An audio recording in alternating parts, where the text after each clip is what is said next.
So a narcissist could care less about what you did or did not do, is how you felt or your thoughts about stimuli. So they got emotional intelligence. They have cognitive empathy. They don't have emotional empathy.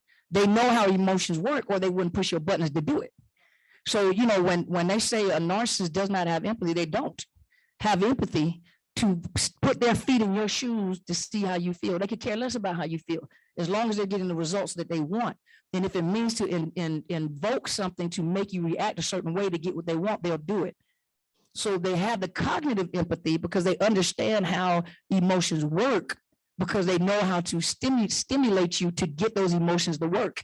This is how much they study you. Because when they talk to you, they try to figure out what your vulnerabilities are. What are your brokenness? When you talk, what is your brokenness? Do you come from a broken family? Do you value family? They're going to give you family. They're going to present family to you. Did you come from a home where your mother was or your father was not affectionate to you? Positive, what they do to you and what you do to them. But what they do to you, positive reinforcement includes praise, superficial charm, superficial sympathy, the crocodile tears, excessive apologizing, money, approval, gifts, attention, facial expressions such as forced laugh or smile, public recognition. And negative reinforcement includes nagging, yelling, the silent treatment, intimidation, threats, swearing, emotional blackmail, the guilt trap, sulking, crying, and playing victims. Victims 1 or 2, and you comply for the behavior you desire, you crave. So in order for a predator, a narcissist, a predator, a toxic individual to get what they want, they use positive and negative reinforcement. That's that love bombing. That's that gaslighting. If they want you to continue doing something because you're doing something that they want, what are they going to do? I'm going to give you what you crave, attention. I'm going to give you love. I'm going to give you my time. But the moment you say no, or I don't have time, what do? They give you the silent treatment. They do it in reverse. They give you the silent treatment. What I'm telling you is that a lot of times when you're dealing something as simple as parenting, that 1, 2, 3 behavior modification is the same thing you have to use dealing with a narcissist and coming out of a relationship with a narcissist. You can't stay in the relationship with them, but when you're coming out, you now have to, and it's you got to fix, not them. You can't change their behavior. It's you got to change. Those are called boundaries. And you're modifying your behavior, and theirs is very effective. Come on, Ms. Bridget. Good morning, everybody. Thank you, Dr. Carmen, for inviting me. Thank you. So, Dr. Carmen pretty much went through a lot of the stuff that I was going to say. So she came from the mind perspective. So I'm gonna come from the external. Working as an advocate, I'm like on the front line. So I'm working with survivors. I'm, talking them through processes and seeing them, coming, running out of the situations and, beat up, bruised, at all kind of different levels. So I'm gonna give some information from that standpoint. So the first thing I want everybody to keep in mind as I'm talking is that he does not care about you. His ultimate objective is to see you destroyed, destitute, ultimately dead. That's his ultimate goal. That's the abuser's ultimate goal. Is this they don't want to see you live. They don't want to see you living. They want you totally destroyed, totally void of anything, because they believe that they're the source of your everything. They believe that without them, you are nothing, because of that initial process to get you in that mindset. And talking about training your abuser, initially, when you meet them,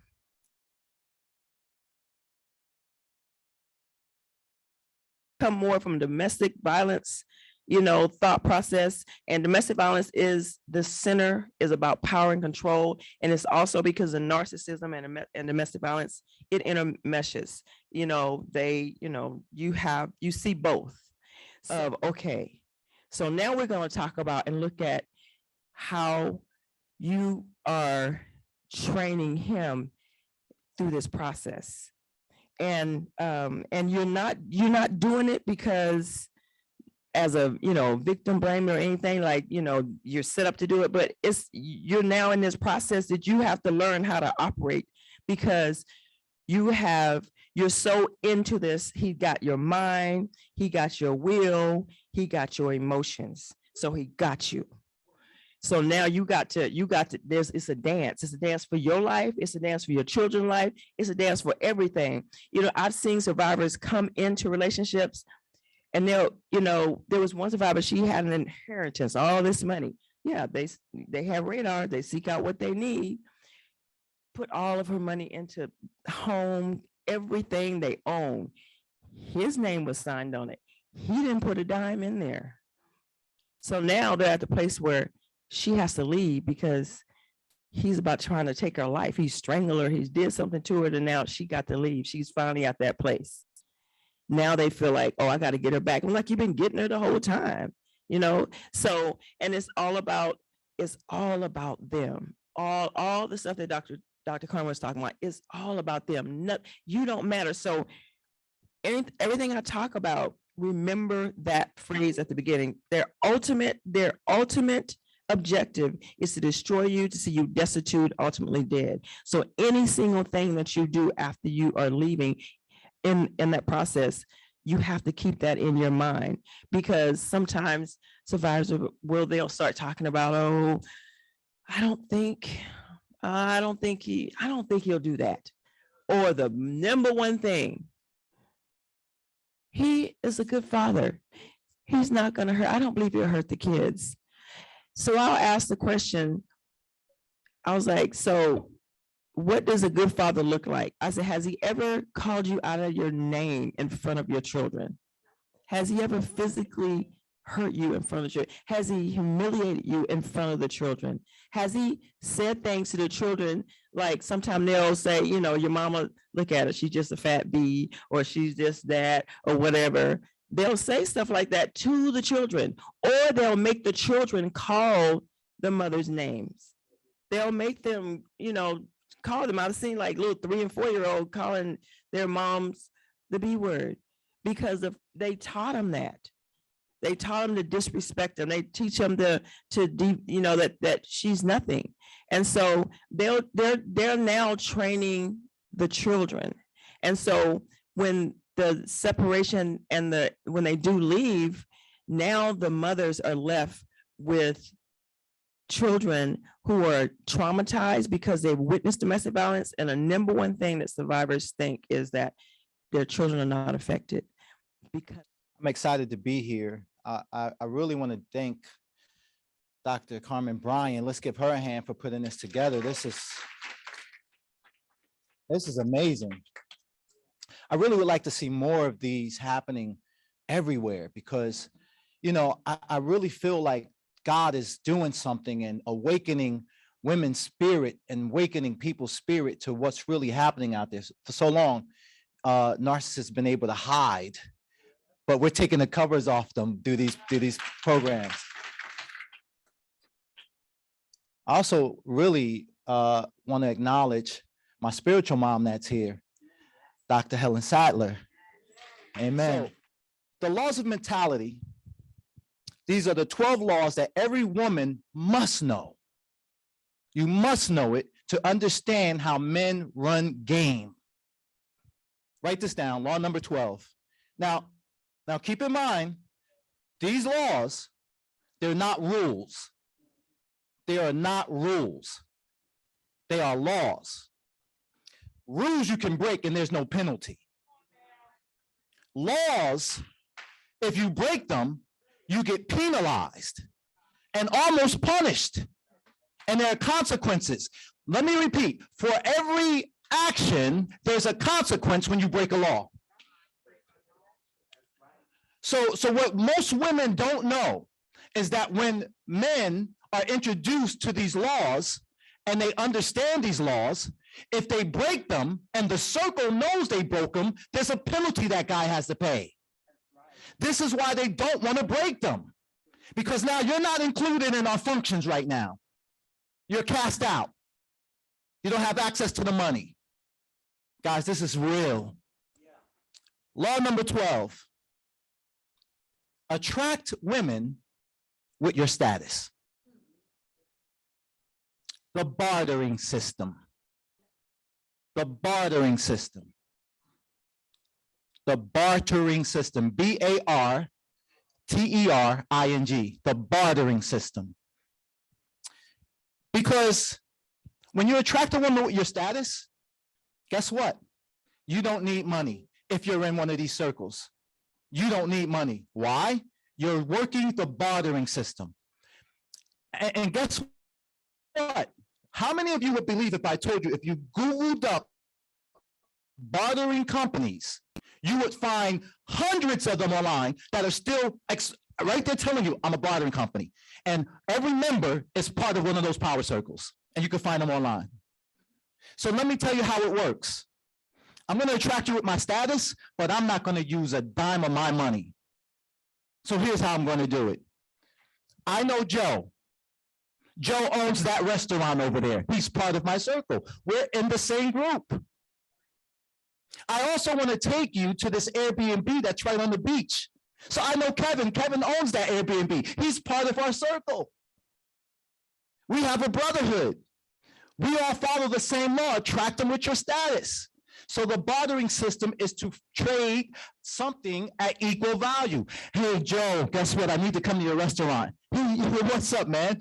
Yeah, okay. What night you coming? I'll be there Tuesday night. You know, nobody goes out on a Tuesday night. So Tuesday night will really impress her. Listen, how much you thinking about spending? I don't know, about $1,000 will do it? Okay, man, I got you. Come on Tuesday night. You got your reservation. Don't worry about nothing. Everything's going to be set for you. I'm going to put you in the sweetest spot in the restaurant too, and I'm really going to make you look good. Now, it's about $1,000? Yeah, okay. I tell you what, this September, my wife, she wants to go to the beach. What can you do for me? I got my friend Kevin. He owns the Airbnb on the beach. I'll make sure you and your wife will get there on September. But it's about $1,000 for a couple of days, so fair trade. Done. You guys ready for law number 11? Be aesthetically pleasing to a woman's eye. Be aesthetically pleasing to a woman's eye. Men who are in these power circles, you're going to notice, you can smell them before they walk in the room. You ever notice that about them? They have a signature scent. No guy wants to wear the same cologne as the other guy in the circle, because they have to leave a scent around you, because yeah, this is real. The pheromone, they need you to feel like when you get in the elevator by yourself and you smell, you go, Kevin was here, because you know Kevin's scent so well, and nobody you know smells like Kevin. All right, I'm about to really give it to you now. Law number 10. Know the 4 rules of verbal game. Know the 4 rules of verbal game. Woo-wee. So, when talking to a woman, I'm going to actually read it as I wrote it. When talking to women, number 1 is not to talk about, it's not about what you say, but more how you say it. And first of all, it's kind of divided into 3 subparts. So part 1 is to always talk by painting pictures in a woman's head. Number 2, write songs in their head. And 3, talk about your feelings, but do not tell her you woke up this morning and you got up and you went to work and you hate your job and the traffic was horrible. Don't tell her that. Instead, talk and paint pictures that write songs in her heart about you. You know, when we in an atmosphere like this, we are really breaking generational curses for those who do not understand their value and their worth. These are seeds of greatness that goes in and bring restoration and bring healing. I know we was talking about, which is one of the biggest thing, healing is just like forgiveness. You do it for yourself. You don't do it for the other person, but you do it for yourself. And a lot of times when we have gone through destructive relationships and where we have been ostracized, where people have devalued us, we have to get to a place where we begin to restore and define who we are, who we truly are, who God has created us to be, our authentic self, our original self. And sometimes pulling off those scales and going through that process can be kind of difficult, because it's almost like when you get an injury or you get a broken bone or limb or something of that nature, the healing process of going through the therapy is what's painful, because you have to go in and bring things back in alignment. And so when we go through emotional trauma, mental trauma, going through the process, and that healing process can be somewhat painful, because you have to go in and redo and rediscover who you are from the lies that you have been told. And one of the things is when you dealing with emotions. I think I heard Dr. Carmen was talking about emotions, but when you you have to get to a place where you let go of emotional addictions. And emotional addictions is when you understand what addictions is. It's the cravings that you may have. It's the dependency you may have. It's the weakness or the enslavement that we have gone through when we have been in relationships. And sometimes we was talking about the fragrance. The reason why the cologne, and I tell you, it's nothing like having a man that smells good, that wears nice clothes. And I mean, it's nothing wrong with that. But what happened is when you got to get to a place when those standards and boundaries come in, that's when they open up their mouth. When they open up their mouth, there's some things when you have your standards and moral character and boundaries in place, that their language, you will know by their language. That's why a lot of times I talk about, you got to know who you are, so that way when you get in relationships, you know what you do not want. Sometimes we have to ask ourselves, even for ourselves, when we're pouring back into ourselves, we have to ask ourselves, what is it that we want? How do you see yourself? You have to get to a place now, after you've gone through so much trauma like this, you have to get to a place where you start loving yourself again, where you start liking yourself again. Once you do that and have those affirmations and speak life into yourself, you have to do that continually, because what that does is it go in and it overthrows the negative words that have been told you through the years. It could even be by a relationship you was in. It could be by when you have grown up from your parents. Some of us has had narcissistic, well, I didn't. But I'm just, when I say some of us, but some of us had narcissistic parents, and where we was not affirmed, where we was not seen that we was credible to them, where we have the love wasn't there. We didn't have the affection that was there. So even the trauma of that, even because especially with family who are supposed to love you, especially a parent that's there, that is supposed to be the normal thing. You know what I'm saying? So you started out with a covert, and you end up with a malignant or a psychopath. Because like a drug, narcissists start to get weak to you. Because the longer you hold as a supply, you start out with marijuana, but after a while you need meth, heroin. And you won't stop at nothing to get it. You said, well, the first narcissist, when I hear that, I know you're already trained. You already seasoned, and you already have a beacon. That when you go out, every good man looks at you, but there's not the right frequency. So, and every man that thumps you, he gets your attention until the supply becomes chaotic and cause chaos. And then I have women that I minister to, and you tell me you can't leave him? Pay me.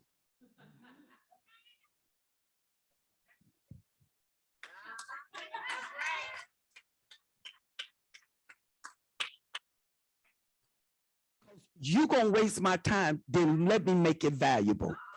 Because why do you talk to me and you're not gonna leave him? I'm not talking about you being married with kids, because you can't. Don't run out because your friend tell you to pick up and leave and you got his kids. He will end up with those kids, possibly raping the daughter, and he may want the son. Because you picked up out of anger and emotionalism and not after wisdom. You have to use wisdom. If you marry him or you have a child, you can't just take the child until you prove the abuse. And you have to do that in the court system. Wow, this has been an awesome, awesome conference. I am so glad to be here with you today. Thank you so much. You know, when you're dealing with a narcissist, you are dealing with a caliber of person that your mind cannot comprehend, because you comprehend people being one way and then they can change into another way. The narcissist is the same way. And psychologically, there has been damage in the brain. And the core essence of who they are not alone. How can you get a person who do constant evil and they have no qualms about it? They hurt, and when they hurt you, they feel good about themselves. And how can you live with a person that live with damage intentionally on someone else? And to exemplify themselves, their good, your good is transferred to them, and their behavior is transferred to you. They don't stop until they see themselves, then they begin to hate you. Come on now. You got me, and I come out, bam, I'm a redhead. Boom, I'm a blonde. I come out, I got black hair. Come on now. I can wear a muumuu. I can wear jeans. I can pull them up. Or I can let them hang. Come on now. Whatever works, right? How are you, as a vulnerable brother, gonna resist me? Because once I find out your speed, I alter. And you said she's not my type, but that's all I need, because I just deleted everything you said before, right?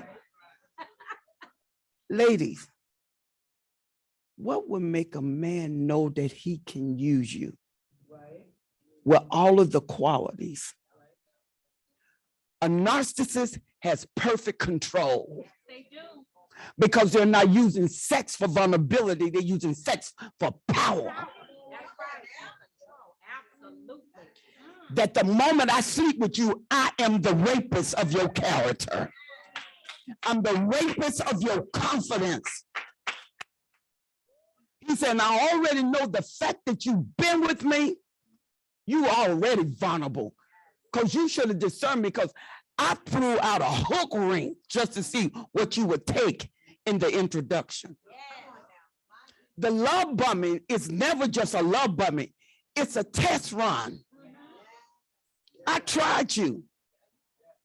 And then you gonna have the nerve to say, I don't, everything you said you don't do because you tried to empower yourself, he tested it. Yeah, that's it.